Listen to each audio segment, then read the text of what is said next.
Assalamualaikum warahmatullahi wabarakatuh. Hai, nama saya Salma Khairunisa, NIM 119380019.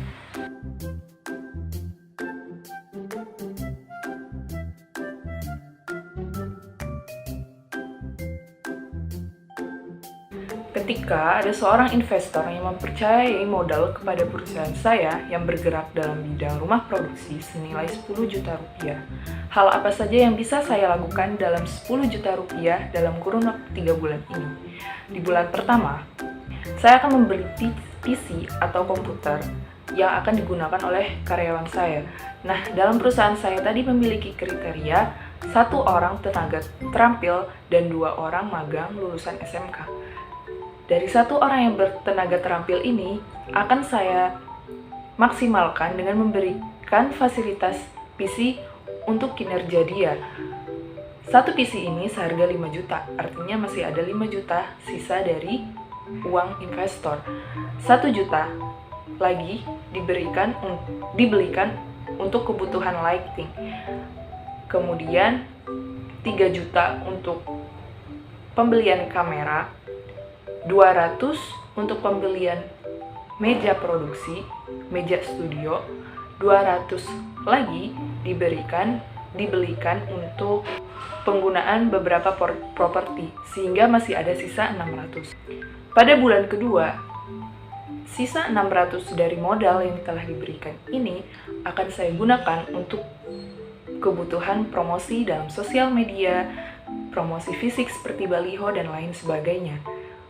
Baru di bulan ketiga, ketika target di bulan kedua promosi ini menghasilkan pemasukan, dari sini akan saya gunakan sebagai bentuk support kepada karyawan, salah satunya kepada tenaga terampil untuk meningkatkan soft skill dengan memberikan pelatihan.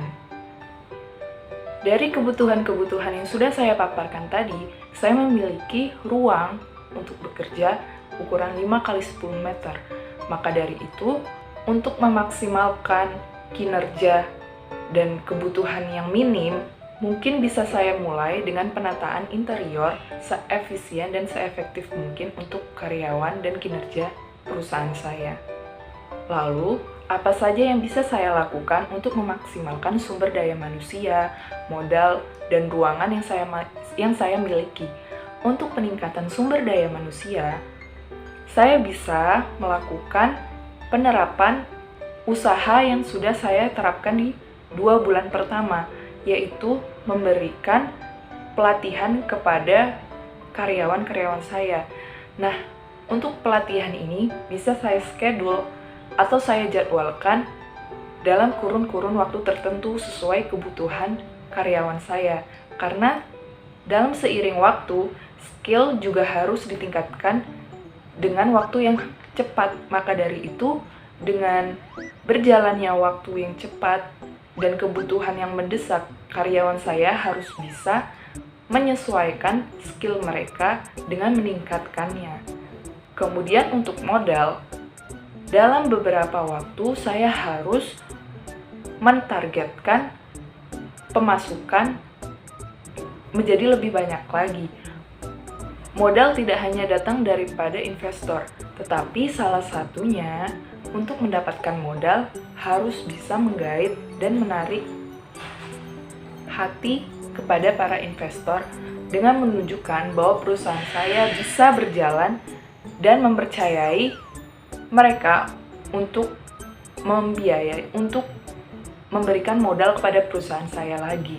Nah, usaha kedua adalah dengan usaha diri sendiri, yaitu melakukan pemasukan sebanyak mungkin untuk perusahaan dengan meningkatkan kinerja, promosi, dan target-target yang harus ada dalam kurun waktu tertentu. Bagaimana saya harus memaksimalkan ruangan kantor yang sudah saya miliki dengan ukuran yang minim? Yaitu tadi, dengan melakukan tata ruangan yang seefektif dan seefisien mungkin harus saya terapkan dalam perusahaan saya ketika dalam kantor. Apalagi untuk ukuran yang minim, semua orang, karyawan dan juga saya tetap menjaga tata letakan suatu ruangan dalam hal kenyamanan bersama. Lagi-lagi, apa saja hal yang bisa saya tempuh untuk memaksimalkan sumber daya manusia yang berguna serta terampil dalam bidang saya, dalam perusahaan saya, dengan cara memberikan pelatihan serta motivasi yang dalam serta kuat untuk para karyawan saya agar mereka dapat meningkatkan skill serta kinerja mereka dalam perusahaan saya. Kemudian, bagaimana cara saya agar dapat menemukan partner atau karyawan yang baik? Dengan melakukan pendekatan psikologis. Jadi ketika saya sudah bertemu calon karyawan, saya akan menerawang.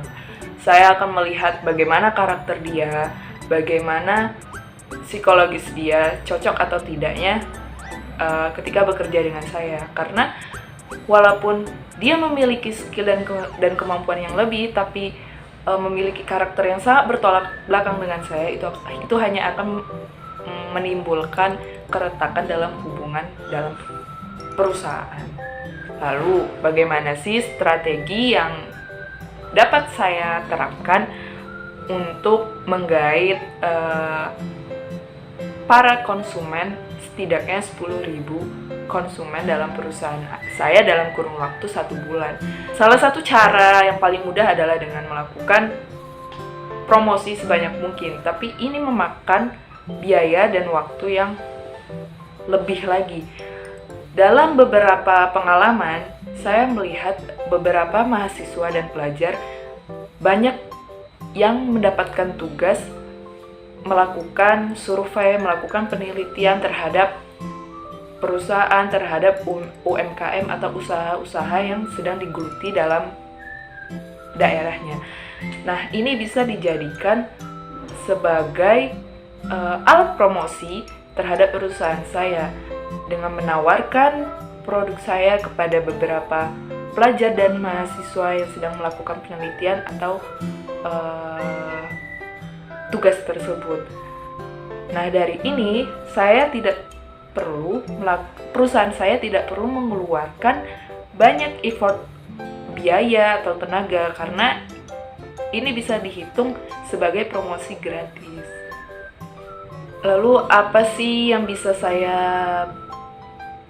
terapkan kepada karyawan saya sehingga mereka mendapatkan kenyamanan mereka? Yaitu dengan memberikan hak karyawan yang semestinya kepada mereka. Ketika sudah waktunya pulang atau sudah selesai jam kerja, saya harus memberikan hak tersebut kepada mereka untuk menikmati waktu pribadi mereka yang seharusnya. Jadi tidak terus melulu memberikan pekerjaan kepada mereka, apalagi di luar jam kerja. Itu salah satunya. Sebagai seorang pemimpin, apa yang harus saya lakukan agar karyawan saya dapat membangun hormatnya mereka kepada saya? Nah, sebagai seorang pemimpin, hal-hal yang harus ada, itu yang harus diterapkan. Nah, dengan bersikap selayaknya seorang pemimpin, dengan memaparkan dan menerapkan tujuan perusahaan saya dengan jelas, mau kemana perusahaan saya ini dibawa, ya saya harus bersikap memimpin dengan semestinya, tidak semena-mena dengan karyawan, kemudian jelas apa yang mau saya bentuk dari perusahaan ini, jelas apa yang harus saya kerahkan dan tugaskan kepada karyawan-karyawan saya. Dengan begitu mereka terbangun kepercayaan kepada saya dalam memimpin mereka dan perusahaan saya. Lalu bagaimana sih untuk membangun inisiatif dari karyawan-karyawan saya? Semua itu dimulai dari diri saya sendiri. Jadi saya mencontohkan, memperlihatkan bagaimana sih kepekaan seharusnya seseorang terhadap lingkungan dia, apalagi di lingkungan kantor yang bekerja kepada banyak orang.